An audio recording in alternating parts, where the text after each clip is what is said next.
Wesley Gibbings, and this is TTT Live, and we are joined by Talk City 91.1 FM and TTT Live online. Now, COVID-19 continues to be a major concern to Trinidad and Tobago, as it is to the region and the rest of the world. It is indeed item number one on the agenda. Over the past few days, we have been looking at the impact of the spread of the virus on various sectors in our society. This evening, we are looking at the implications for the energy sector and the economy at large, and we are going to be getting a live report as well out of Barbados, which has registered its first COVID case. Well, in studio with me is former Energy Minister and now Chairman of the National Gas Company, Conrad Enill. And we are also going to be joined in a short while by President and CEO of the NGC Chamber, Dr. Thackwray Driver, via Skype. He's going to join us in a short while. Good evening, Mr. Enill. Good evening, Wesley. Could COVID-19 have come at any possibly worse time for Trinidad and Tobago? No. Right before the onset of the announcement of the spread in a way that caught our attention, we had to face the news that commodity prices had reduced significantly. And while we were busy calculating the impact of those reductions, we found ourselves in the middle of having to deal with COVID-19. So I think that those two events will fundamentally change the Trinidad and Tobago that we have grown accustomed to. So explain the background, like exactly what condition. The Finance Minister has been very vocal on the issue, but explain to the audience what exactly is our predicament. The energy infrastructure, or the energy structure globally, over the last few years have gone about a structural change. The structure of the sector, as it now is, makes Trinidad and Tobago not as competitive as it was before, and in a real sense presents some challenges to Trinidad and Tobago based on the models that we have developed. If you look at the NGC, for example, and you look at the petrochemical sector, what is happening is because the cost of gas that we purchase from the upstreamers is comparatively higher than before. It means that the price that the petrochemical sector will get the gas at is higher. But that comes at a time when the products that they sell on the market, year on year, has in fact been reduced by about 31% for ammonia and methanol. And when we look at the future and we look at how the global players have reconfigured, we expect that to continue for the next 2 years. So in a real sense, therefore, those companies who are sitting outside of Trinidad and Tobago and who have plants in jurisdictions around the world are taking a global position and saying, where can I get the best value for my investment? And unfortunately, when they look at it from that perspective, Trinidad and Tobago does not come out at number one. So Trinidad and Tobago is fighting a situation where looking at plants, looking at prices, and trying to determine where you can get the best price. Now, it used to be that the US was our market. That is no longer available to us because of shale gas. We looked at China, and we were doing well with China for a while. And then what happened in China is that quantities went there, and people tried to get rid of inventory. So all of a sudden, the price issue that you had and the benefit you had evaporated. In Europe, we had a situation where the price issue also became a challenge. So no matter where you look, the conditions that are now present in the energy sector is not Trinidad and Tobago alone, it is global. So you're talking about the demand side, the supply side, because you haven't reached there yet because there are issues on the supply side, and the price. Yes. What has happened insofar as the structure issue is concerned is with shale gas becoming available to the U.S. market, the U.S. that traditionally was an importer has now become an exporter. As a result of their price as well, certain other things has happened. It has become a market for companies with low cost. It's large. They've gone into Mexico as well. So structurally, they are now a very big player. They're an exporter. And therefore, if they're exporting at a price that is lower than what we have, it means that all of a sudden we have to look for other markets. When we looked for other markets, the price benefit that we were getting is eroded by distance. So it means that the advantage you had for location is no longer there. The markets that you had is no longer there, and therefore you now have to look at something different. In the case of the NGC, for example, the NGC has had to look at moving away from simply being a gas aggregator and getting involved in other issues within the group. So, for example, we're involved in owning assets in the upstream. That's to make sure that we are able to understand what is taking place there and, in fact, to participate. We are into logistics. We're into transport. Quite recently, on the Phoenix Park side, we purchased another company in the United States that had market, and we are able to use that to put product inside there. In terms of LNG, we are looking at China. We've had a contract with China, and we're putting some product inside there. And quite recently, the Prime Minister spoke about Ghana. And we think we can go inside there and do some work. We do have expertise. We have a lot of brilliant people. They know what they're doing. And we believe that we can somehow together transfer that expertise, change the way in which we have done business, start to look at the business in a different way. We're now looking at the business, what we call along the value chain, and we're trying to extract value from each molecule of gas. So what we're simply doing is saying, okay, if we are into upstream, midstream, and downstream, where are we getting the best benefits? What do we need to do? How do we need to do it? And what is required? And we're putting those things in place. And then, of course, as part of the assets of the operation are the human resource elements, which I presume would be what you're selling to Ghana. And I know that there have been overtures with respect to Guyana as well. Well, we've had to do a couple of things with human resource because we recognized that we were not skilled up for what we needed to get into. When you decide that you're getting into the global business, you need a different kind of skill. You need a different kind of technology. You need a different kind of thinking. And what we've been working through over the last couple of months is to try and leverage the power of the group. The NGC group is a large group. It has a significant amount of expertise and resources. So, for example, quite recently, the National Energy Company, one of the subsidiary companies, were able to develop a TT Engage, which is really a software tool that allows investors to come to one place, get access to all the information, and in fact do business better. We think that that is going to contribute towards the competitiveness index within that sector, therefore we're working through that. National Energy as well is looking at alternative energy. The CNG company is looking at moving the stock of vehicles that we have that currently use fossil fuel into CNG. There's a view around whether that is going to be the wave of the future, but that's okay because the stock of vehicles that we have, they need to move from where they are to CNG. But that project that has slowed down quite a bit, hasn't it? It has not gotten the kind of attention it should get for a number of different reasons. We are working through the access points. If you're going to create the distribution that you're looking at, you need to have places where people go. And part of the problem has been the pricing. There are some that believe that they should be getting more than they're actually getting, and we're working through those kind of issues. And I think that you would see over the next year or so a refocus on trying to make that happen because it contributes towards the reduction of the carbon footprint, which is something that we are looking at. In terms of Phoenix Park, we talked about the acquisition. We're talking about the power of the group. One of the challenges we had with the Phoenix Park operations was the gas that you were getting was leaner gas.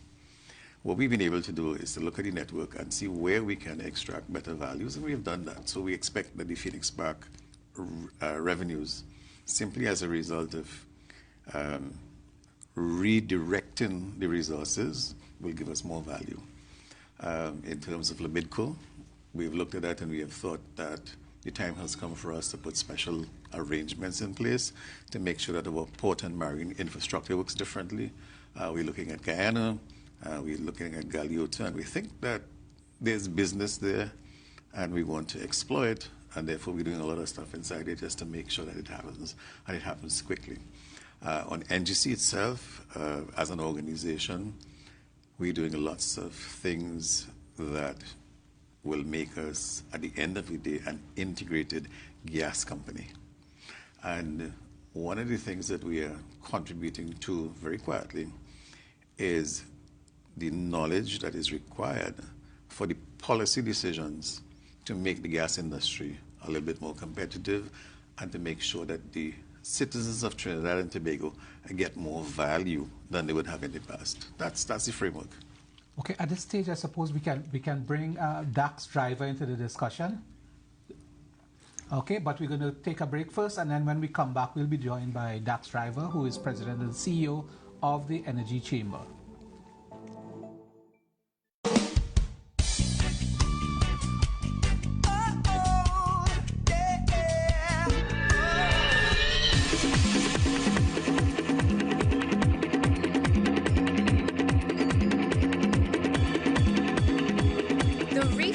To TV. Starting March 22nd at 8 p.m., watch the popular Trimbago soap opera with Trinidad and Tobago's 2020 Road March winner, Kester Fantala. You don't want to miss the epic drama on TTT. Live for local.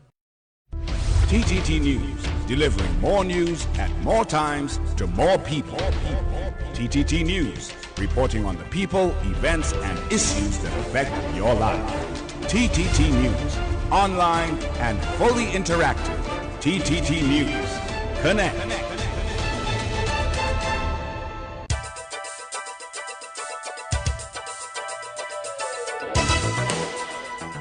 The winning numbers in the National Lottery online draws for Tuesday, 17th March 2020. At 10:30 a.m., play away the number 4 Dead Man, Mega Ultra, and Mega Extreme balls called. Pick 2 numbers 12 and 19 in that order. Pick 4 numbers 1, 8, 5, and 4 in that order. At 1 p.m., play away the number 14 Money. Pick 2 numbers 31 and 11 in that order. Mega Ball called. Pick 4 numbers 3, 4, 9, and 4 in that order. At 4 p.m., play away the number 31 Parson Wife. Pick 2 numbers 22 and 15 in that order. Pick 4 numbers 3, 7, 5, and 4 in that order. At 7 p.m., play away the number 7 Hug, Mega Ultra Ball called. Pick 2 numbers 34 and 24 in that order. Mega Ball called. Pick 4 numbers 2, 4, 7, and 1 in that order. Cash pot numbers 18, 11, 13, 4, and 15 in any order. Multiplier 1.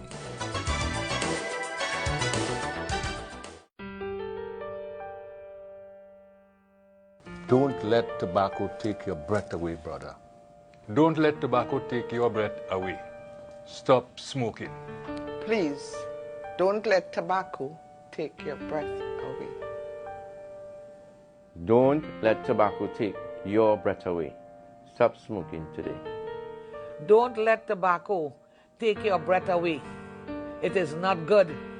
Don't let tobacco take your breath away. Don't let tobacco take your breath away. Don't let it shorten your life.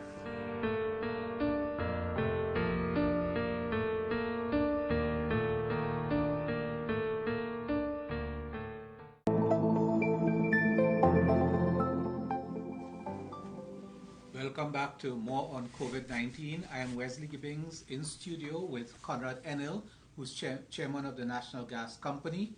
And we are joined now via Skype by Dr. Thackwray Driver.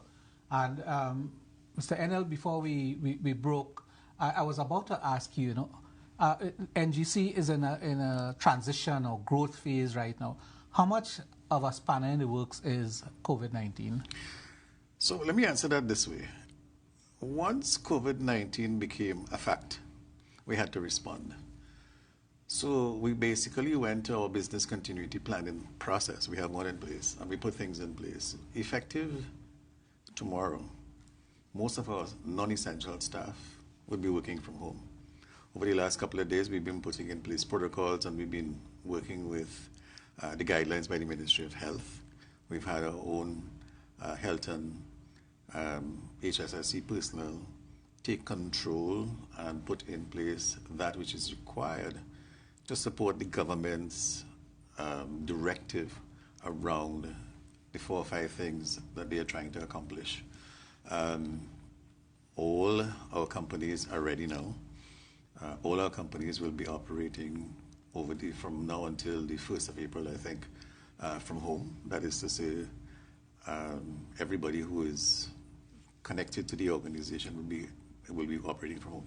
But one of the things that we have found is that apart from the human interaction that we all like, and it's a part of our activity, we think that we've been able to find a solution to some of the things that in the past we were afraid to do, and that is allow people to be in control of their time, allow them to work from home, but at the same time have the supervisors and those who are responsible for them know what they're doing, evaluate what they're doing, and actually guide them through that process. And I think we've gotten to the stage where we have that in place.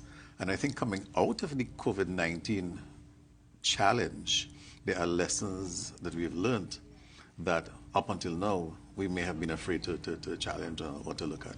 And I think that technology and the use of technology and the way in which we're using technology now is one of the benefits of what may have been seen to be a difficult challenge.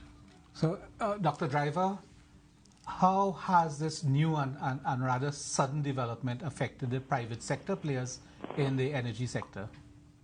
Well, obviously, I mean, I think we all know that with the advent of COVID-19, the pandemic in the country, it's obviously causing a major disruption. I should say from the outset, the most important thing is protecting lives. The government has acted swiftly, and we are fully in support of the actions which the government is taking. But we need to realize that this places major strain on many companies.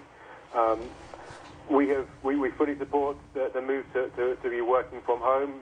My own staff are now mostly working from home. There's a few services which you have to be in place for, some essential services, doing assessments of people's HSE knowledge, and they have to do that at the centre that we have, and that's an important thing that we have to keep open. To keep the industry running, because this industry fuels Trinidad and Tobago. We need to keep the industry running during this very difficult time. So the private sector is adapting as best we possibly can, but we are in a very difficult situation in uncharted waters.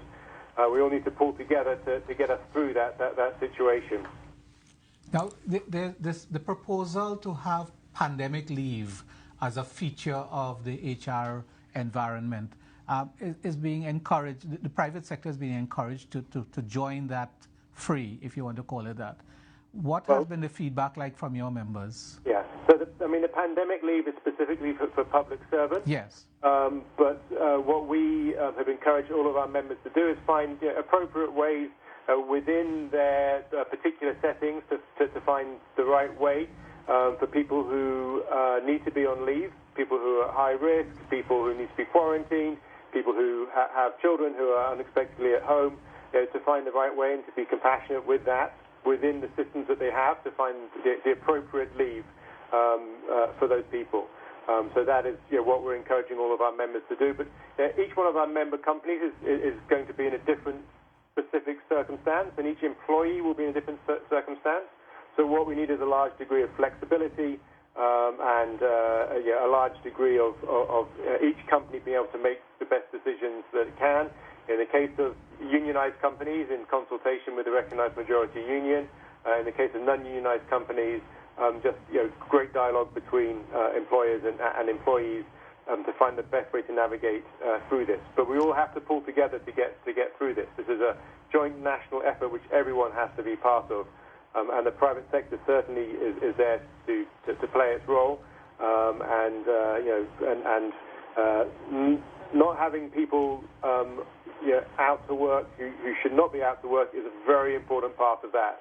So identifying those high-risk people, identifying people who need to be quarantined, and making sure that they are at home in self-isolation is an important weapon out of the many weapons that we need to fight this existential threat to our country. Now, none of what you have described there is revenue neutral. There are going to be implications for the costs of running business and so on. Do you envisage that at any stage there will be a requirement for fiscal or some kind of state indirect or direct support? I think there will certainly be. I mean, we've seen all countries around the world who are facing this circumstance. Their governments have stepped up, and the government of Trinidad and Tobago has made commitments to do so as well. But companies are going to need support through this very difficult stage. As I say, everyone has got to work together for this. We don't want to see companies going out of business. So we have to find ways of supporting companies who need that support. It is going to, it's going to, the revenue for many companies is going to go to zero, and that is a very difficult situation for any company to be able to operate in a situation where they have no revenue, and companies will need help through that process. I would just to point out that many of our member companies are not in a strong position going into this crisis. It's been a difficult few years, the last few years, and so it's not like we are in a position where companies are going in with great strong balance sheets. They will need support for their liquidity and for their cash flow. The banks have a big role to play in helping through that process, and we know the banks are working on programs, and we really appreciate that, and we'll work closely with the banks to try to make that happen. But the state is also going to have a role in all of this as well. Mr. Enill, how do you see it unfolding? I think Dax is correct in terms of the impact. Companies that have strong balance sheets, companies that are efficient, companies that have been looking at innovation, companies that have been looking at new markets, companies that have been doing the things that you have to do to stay ahead, will have the ability to, at least for some time, navigate themselves, navigate their ways. But inefficient companies, I think, will just disappear. But this would have occurred sort of like midstream, Dr. Driver, where companies would have been making investments in order to diversify and to expand the scope of its business and so on. So perhaps for some of them, Dr. Driver, this isn't happening at the right time. Sure. So for example, a lot of our companies have been investing to expand operations in Guyana and elsewhere in the Caribbean, in Suriname. And now we're seeing, travel as rightly, correctly, we're closing down travel. That obviously then threatens the ability of those companies who have made those investments into those other markets to be able to service them and to gain revenue from that. It is a very, very difficult situation. But we will get through it. We just need to pull together to do that. But I think we should be realistic that this is a tough situation. But we can get through it. But we need to work together to get through it. And it's not any time for infighting and for blame. We all have to just work to come through this together. Yeah, Mr. Enill, there are implications, of course, for NGC as well, because NGC is, as you have explained earlier, in the middle of some dramatic reform of the way it's operating. How do you see that unfolding? Is it being heavily affected in a negative way? Well, our position will always be to try and save jobs and to make sure that the resources we have can be deployed. Because we spend a lot of time and effort in training these resources and they have value. I think that there are going to be opportunities that exist. You have the Guyana situation, you have the Ghana situation coming on stream, and what we have, they actually need. Prime Minister Mia Mottley at the Energy Conference made the point that the Caribbean economies are in the worst shape that they have been in, and if we don't have a plan going forward, we can find ourselves in more difficulty. But the point she made is that you cannot discount the fact that Trinidad and Tobago has 100 years of experience in oil and gas. And the time has come for us to use that in a very positive way. And I thought that was a very positive statement. So even in terms of the development of things that are happening in country, in the Caribbean, in Guyana, in Suriname, in Grenada, in Barbados, I think that we can play a major role inside there, and therefore we can extend the life of the company, we can extend the value of the company, and we can actually do a lot of stuff in that regard. The other thing that we can do, which we are going to be focusing on, is we have an objective to get into alternative energy. And to the extent that we know what has happened in traditional energy and we have developed some of the skill sets, we can simply retool the organization in that direction. And I think you would see from some of the announcements that have been made with Shell and quite recently with the National Energy Company, that we are getting involved in some of those things, and we will be fast-tracking that. And I think that therein lies significant opportunities for us to maintain what we have and try to do it better, but also to get into new areas of revenue in a way that we would not have thought about before. Now, Dr. Driver, Mr. Enill raised the issue of Motley's sort of admonition to take advantage of the regional landscape via the CSME. But some of the countries Mr. Enill just mentioned, you talk about Guyana, you talk about Suriname, Grenada, and others, they're not really finding themselves in the best situation, not only with respect to their economies, but with respect to the politics. So you mentioned yourself that some of your member companies are looking at Guyana, for example, which is very topical nowadays. To what extent are your members keeping a close eye on developments there, and what are their projections with respect to a level of stability such that they would make the kinds of investments and interventions there as they see opportunity? Let me start by saying that I fully support and endorse all the points that Mr. Enill was making there. I think there are some really very exciting times ahead of us in the energy sector in the Caribbean. I think that there are tremendous opportunities in Guyana and Suriname and in Barbados and Grenada in the oil and gas industries. And then there's just huge opportunities in renewables throughout the whole region. And we have some exciting announcements coming here in Trinidad about major solar PV projects. There's massive opportunities to retool around energy efficiency. There's a lot of investments that can be made in small-scale LNG. So I think that the Caribbean, before the COVID crisis was upon us, I was just really very excited about the region. And that all the things that made me excited about the opportunities are still there. We just have some difficult patch to get through. And we need to try to get through that as intact as we possibly can be, in order that those opportunities will be there after the crisis is over. Guyana is going through a political challenge at the moment. We're obviously monitoring that extremely closely. You said many of your members are looking at opportunities, but it's far beyond looking at opportunities. Many of our members are heavily invested already in Guyana. They have operations there, have set up shop and are working there already. So it's not just sort of looking and exploring. Investments are there on the ground. So obviously we're tracking what's happening there in the politics closely, and it's worrying. I think CARICOM stepped up to try to play a role. I hope that they can continue to play that role and be allowed to bring this election process to closure and get some political stability there in place, and a democratic government properly recognized and in place, and that bright future which we all see for Guyana can come to pass. The low oil price environment obviously is putting a stress on all of us, but that too will pass. We just need to keep our eye on those things and get through the difficult patch we're in at the moment. Well, just by the way, the latest news out of Guyana when I was on my way here is that the CARICOM team has had to pack up and leave.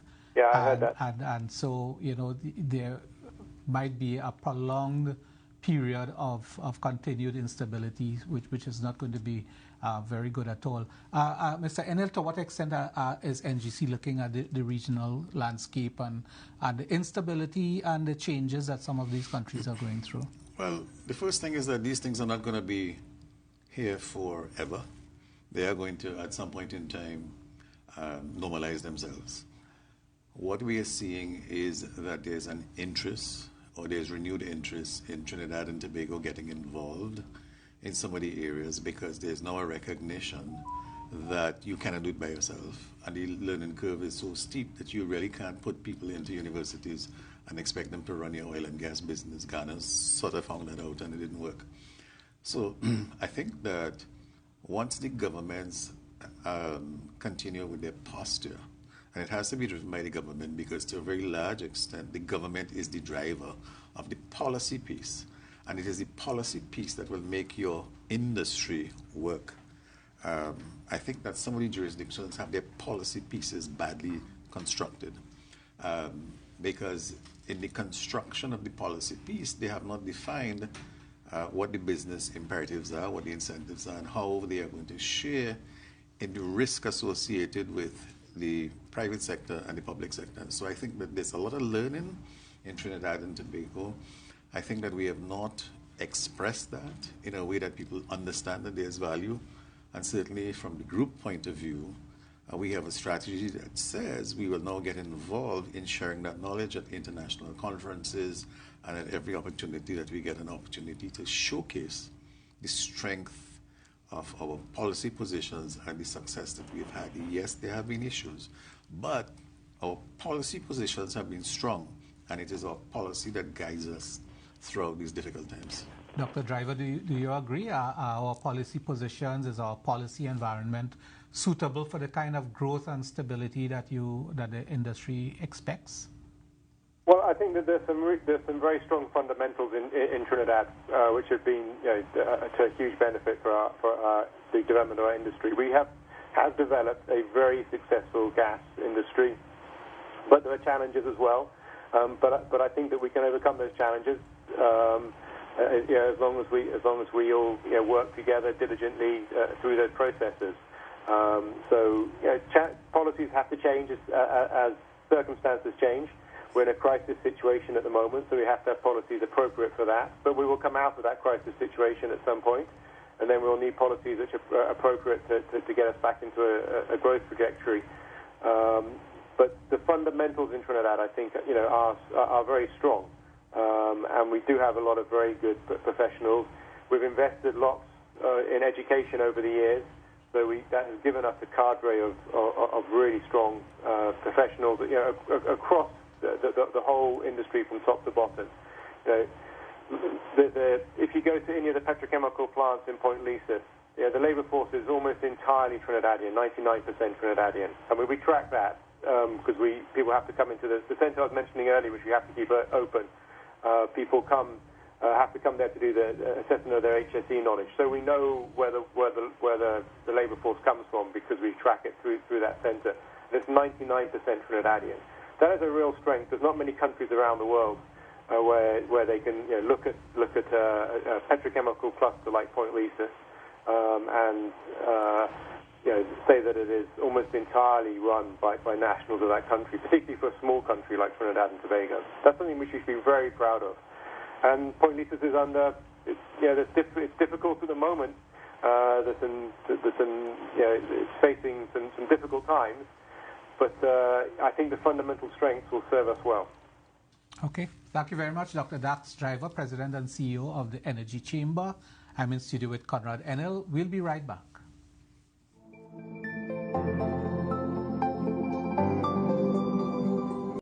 News happens anytime, anywhere. And when it happens, we are there.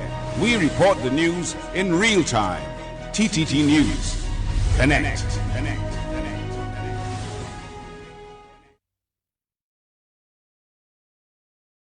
Protect yourself from COVID-19 novel coronavirus. Avoid close contact with people who have flu-like symptoms. Healthy me, healthy you, healthy Trinidad and Tobago. A message from the Ministry of Health.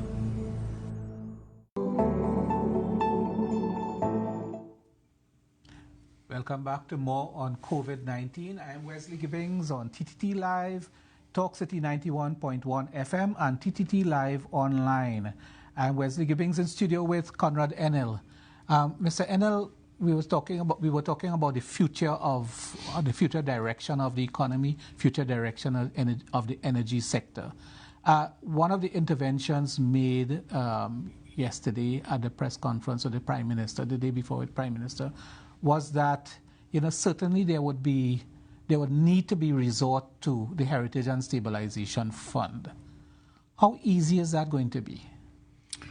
I think he also said that the way the fund is currently structured, you can only access the fund at the end of the fiscal year. That, in his view, is too late, and that he's prepared to get legislation in place to access it because the circumstances that we find ourselves in require us to use it today.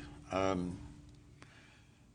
think he's correct because I think that given the drop in oil prices, which is going to cost us close to $5 billion basically, but the impact of COVID-19 is different.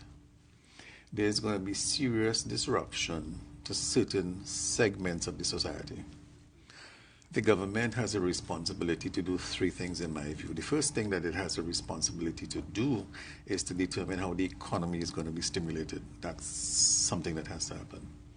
The second thing that it has to do, in my view, is to manage what may be supply chain issues. So that is to say, if all of a sudden everything shuts down, how are you getting supplies from the rest of the world to feed for medicine and those kind of issues? So that's a critical issue. And of course, the third issue is some social safety net. You need to be able to put aside some resources for individuals in the society who are unable to take care of themselves, and you have to do that in such a way that everybody can in fact survive. And I think that the Heritage and Stabilization Fund provides a set of resources that you have under your control that was set up specifically not for COVID but for the fall in oil prices, so that the fall in oil prices basically would be stabilized, if you will, to some extent by utilizing certainly the stabilization part of the Heritage and Stabilization Fund. That's the purpose for which it was set up. And of course, if you focus attention on those in our society who need the support and you give them the support, some of the others will take care of themselves. And in a sense, therefore, that strategy will help us to get out of this in a way that few countries could do, but in a way that I think we could do it better than most. And that presumably would include the support, would presumably include the small and medium enterprise sector. Because there are already concerns that with the slowdown, general slowdown in the economy, the fact that people are not going to be able to turn up for work. Not in every case you will be able to operate on a virtual basis. If you're running a small shop, you need somebody there to be at the counter, to be to do the packing and whatever it is. I think that one of the realities that Trinidad and Tobago needs to face is how serious an issue we are trying to deal with. And what are the choices that we have available to us? And what are the consequences? We've seen what has happened in Italy. We've seen Europe. We've seen China. We've seen the United States. And those are countries that have large resources. In the case of Trinidad and Tobago, I think the government has correctly decided that we are going to do what is required to ensure that we don't have a situation that we cannot manage. But for that to occur, it cannot be business as usual, and it cannot be that everybody will continue in the way that they have known before. I think we've gone this route before in many instances. We've had to deal with difficult situations, and at the end of it all, we've always been able to survive. Maybe not at the level that we were accustomed to, but certainly we still have a significant amount of revenue. We still have a significant amount of room to borrow. We still have a Heritage and Stabilization Fund.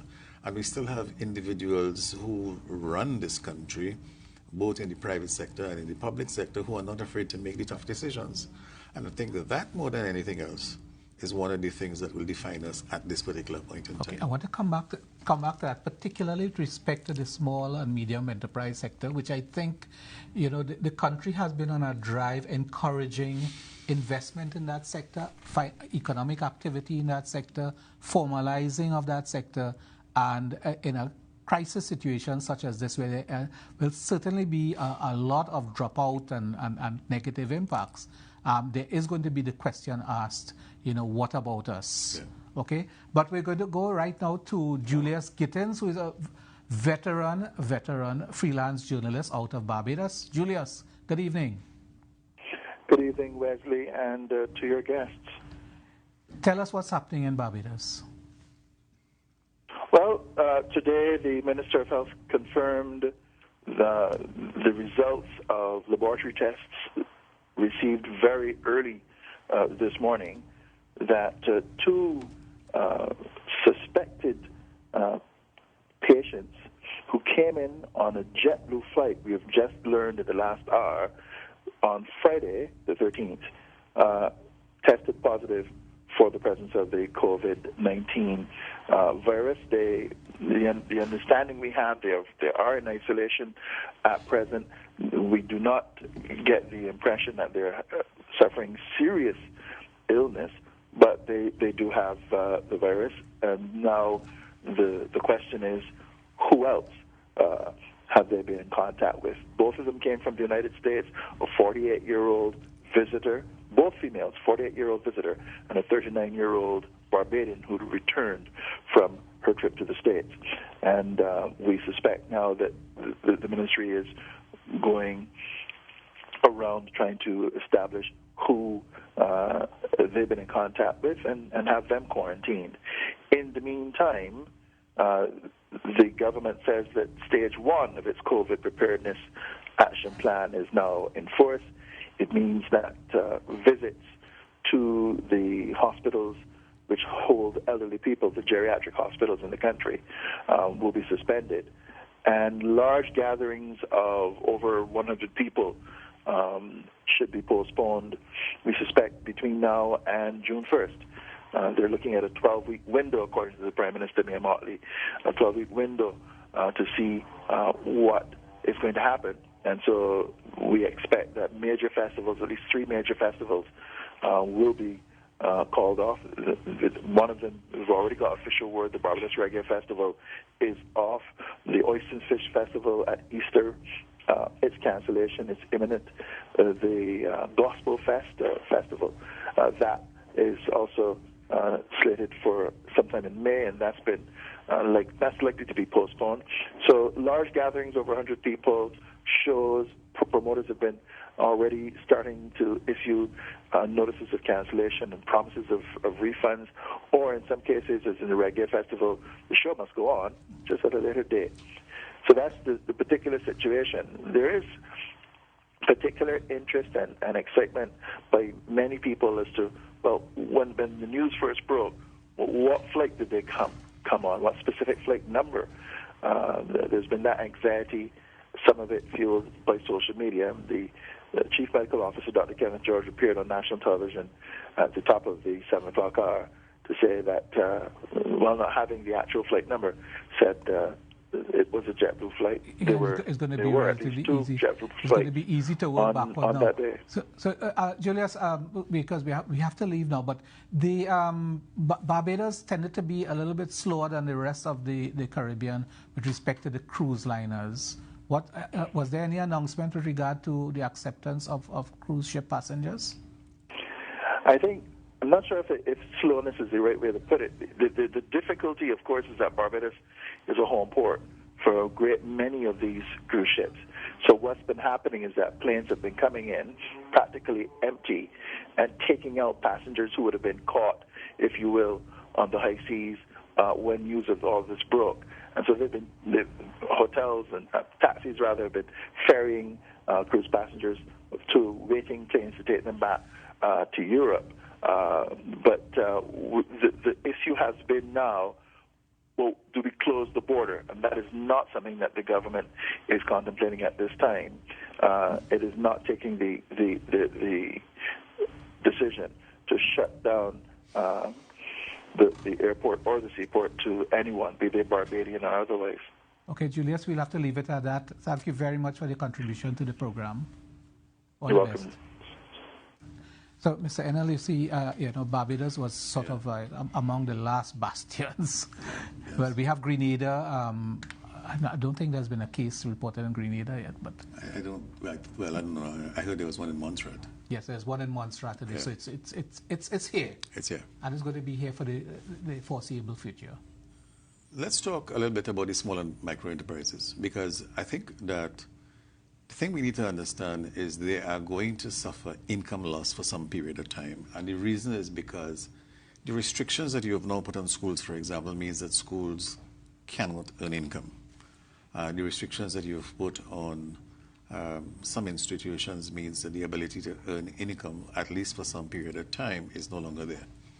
I believe that what will help, and I think the government is looking at it, is if there is no income, then the obligations you have for death and for bill payments and so on need to be looked at as well. To the extent that you can negotiate that and you can actually get some kind of better payment system recognizing the income challenges that you have, I think we'd be okay. So I think that to a very large extent, those institutions that would have borrowed money would need to understand the situation and create programs that will allow their customers to live as a result of this particular set of circumstances. And I think that to the extent that we can do that well, the impact will not be as great as if we didn't have that. I think that to a very large degree, a lot of our small businesses are very nimble. The demand for their services will not disappear. It would be reduced, and therefore they would have to learn to be a little bit more efficient, learn to live with less for some period of time. But I think that overall, the resilience of our people and the skill that our people have will allow us to get back to that space in a very short space of time. The government, on the other hand, wants to find a way to continue to support their expenditure program.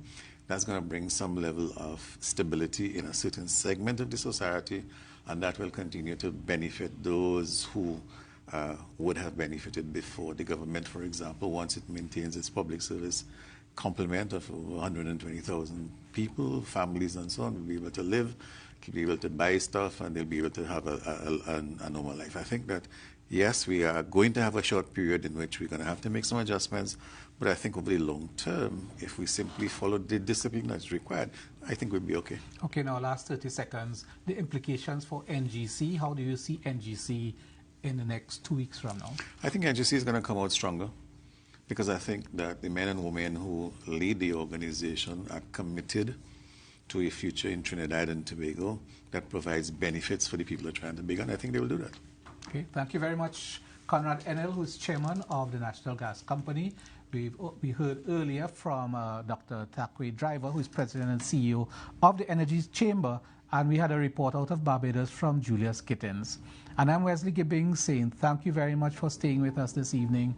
All the very best. Please stay safe.